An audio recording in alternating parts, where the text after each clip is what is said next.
ایک دفعہ سقراط اپنے شاگردوں کے ساتھ بیٹھا ہوا تھا۔ ایک آدمی اس کی درس گاہ میں داخل ہوا جو بڑے غصے کی حالت میں تھا۔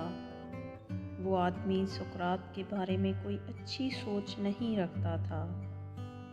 اس کا خیال تھا کہ سقراط لوگوں کو بٹھا کر عجیب و غریب باتیں سکھاتا رہتا ہے جو کسی کام کی نہیں، جن کا کوئی مقصد نہیں۔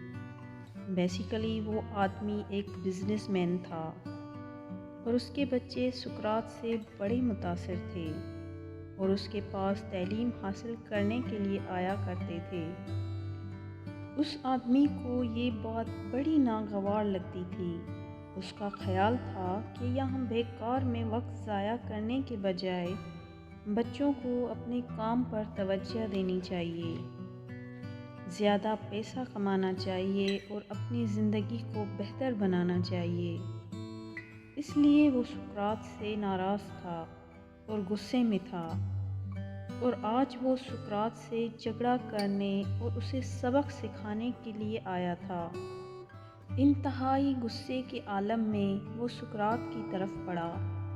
سقراط کے سامنے وہ اپنے دل کی بھڑاس نکالنا چاہتا تھا، اپنے غصے کا اظہار کرنا چاہتا تھا، لیکن جیسے ہی وہ سقراط کے قریب پہنچا، ایک دم سے جیسے اس کا ذہن خالی ہو گیا۔ اس کے ذہن سے الفاظ جیسے غائب ہو گئے۔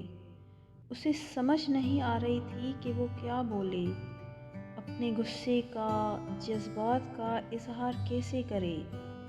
پھر ایک دم سے اسے پتہ نہیں کیا ہوا، اس نے غصے سے سقراط کے منہ پر تھوک دیا۔ جواب میں کچھ بھی بولے بغیر سقراط مسکرایا اور رومال سے اپنا منہ صاف کر لیا۔ یہ سب دیکھ کر سقراط کے شاگرد غصے میں آ گئے۔ وہ اس آدمی کو اس کی بدتمیزی کا مزہ چکھانا چاہتے تھے، لیکن سقراط نے انہیں کچھ بھی کہنے اور کرنے سے روک دیا۔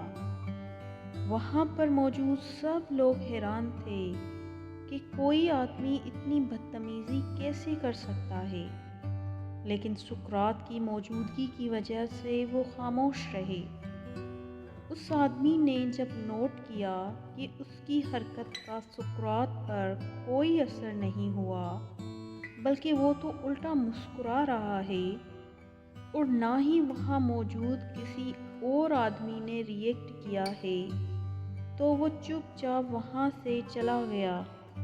گھر پہنچنے کے بعد بھی سقراط کا مسکراتا ہوا چہرہ بار بار اس کے سامنے آ رہا تھا۔ زندگی میں پہلی بار وہ کسی ایسے آدمی سے ملا تھا جو اتنی بدتمیزی کے جواب میں بھی مسکرایا تھا۔ اسے اب اپنی اس حرکت پر افسوس ہو رہا تھا۔ ساری رات وہ جاگتا رہا اور کروٹیں بدلتا رہا۔ اس کی تو جیسے دنیا ہی بدل گئی تھی۔ اگلے دن وہ اٹھا اور سیدھا سقراط کی درس گاہ پہنچ گیا۔ سقراط کے پاؤں میں گر کر اس سے معافی مانگنے لگا۔ مہربانی کر کے مجھے معاف کر دیں، میں اپنے رویے پر بہت شرمندہ ہوں۔ میں نہیں جانتا تھا کہ میں کیا کر رہا ہوں، مجھے معاف کر دیں۔ سقراط نے کندھوں سے پکڑ کر اسے اٹھایا اور کہا کہ میں تمہیں معاف نہیں کر سکتا۔ وہاں پر موجود سب لوگ، حتیٰ کہ سقراط کے شاگرد بھی یہ سن کر حیران رہ گئے۔ انہوں نے تو ساری زندگی سقراط کو نرم مزاج، لوگوں کا ہمدرد، ان کا خیال رکھنے والا ہی دیکھا تھا، کبھی کسی کی بات پر غصہ نہیں کیا تھا، اور اب سقراط اس آدمی کو کیوں کہہ رہا ہے کہ میں تمہیں معاف نہیں کر سکتا؟ سقراط نے آس پاس دیکھا تو محسوس کیا کہ سب لوگ اس کے عمل کی وجہ سے حیران ہیں، تو اس نے اپنی بات کی وضاحت کی کہ میں اس آدمی کو کیوں معاف کروں؟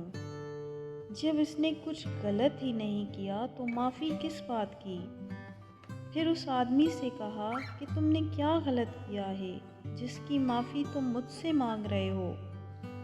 اس بزنس مین نے یاد کروانے والے انداز میں کہا، جناب آپ کو یاد ہوگا میں ہی وہ آدمی ہوں جو کل غصے میں آپ کی درسگاہ آیا تھا اور آپ سے بدتمیزی کی تھی، آپ کے منہ پر تھوکا تھا۔ جناب میں ہی وہ آدمی ہوں اور میں اپنی اس حرکت پر شرمندہ ہوں، مہربانی کر کے مجھے معاف کر دیں۔ سقراط نے مسکراتے ہوئے کہا، کل جو آدمی یہاں آیا تھا وہ اب یہاں ہمارے درمیان موجود نہیں ہے۔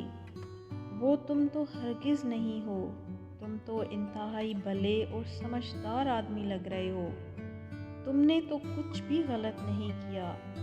سقراط نے اس آدمی کو ایسے معاف کر دیا تھا، اس کی غیر موجودگی میں اسے ایسے معاف کر دیا کہ اسے اس کی غلطی بھی یاد نہ رہی۔ دوستوں، زندگی میں ہم معاف کرنا کب سیکھیں گے؟ کب ہم کسی کو سچے دل سے ایسے معاف کریں گے کہ ہمیں اس کی غلطی یاد ہی نہ رہے؟ اگر آپ کسی کو معاف بھی کر دیں اور پھر اسے اس کی غلطی یاد بھی کرواتے رہیں، اسے شرمندہ بھی کرتے رہیں، تو یہ سچی معافی نہیں ہوتی۔ اس کا مطلب یہی ہوتا ہے کہ آپ نے ابھی اسے معاف نہیں کیا۔ دوستوں، سب سے اچھی بات تو یہ ہوتی ہے کہ کسی کو معاف کرنے کے لیے اس کی معافی مانگنے کا انتظار نہ کریں، اس کو بتائے بغیر اس کی غیر موجودگی میں اس کے غلط رویے کو ایسے معاف کر دیں کہ اس کی غلطی، اس کا غلط رویہ آپ کو یاد ہی نہ رہے۔ آپ کے ایسا کرنے سے وہ انسان دل ہی دل میں شرمندہ ہو جائے گا، اور وہی شرمندگی اس کے لیے سب سے بڑی سزا ہوگی۔ جیسے حضرت علی کا ایک قول ہے کہ خاموشی سے بڑا کوئی جواب نہیں اور معاف کر دینے سے بڑی کوئی سزا نہیں۔